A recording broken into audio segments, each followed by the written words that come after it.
আসসালামু আলাইকুম বন্ধুরা, আপনাদের সবাইকে আমার নতুন আরেকটি ভিডিওতে স্বাগতম। আমরা ডেটল পানি দিয়ে ডিমগুলো পরিষ্কার করার পর আমরা এইভাবে স্ট্রেতে ডিমগুলো সাজিয়ে রাখলাম এবং একটি বক্সে পর্যাপ্ত পরিমাণে পানি নিয়ে ইনকিউবেটর মেশিনের ভিতরে আমরা এটা রেখে দিতে হবে যাতে আর্দ্রতা ঠিক থাকে। মেশিনটা চালু করে দিলাম, দেখলাম সবকিছু ঠিকঠাক আছে কিনা।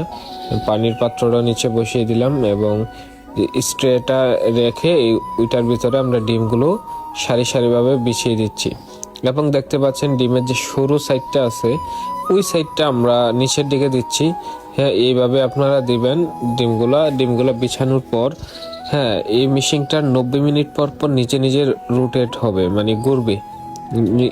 এক সাইড নিচের দিকে যাবে আর এক সাইড উপর দিকে যাবে।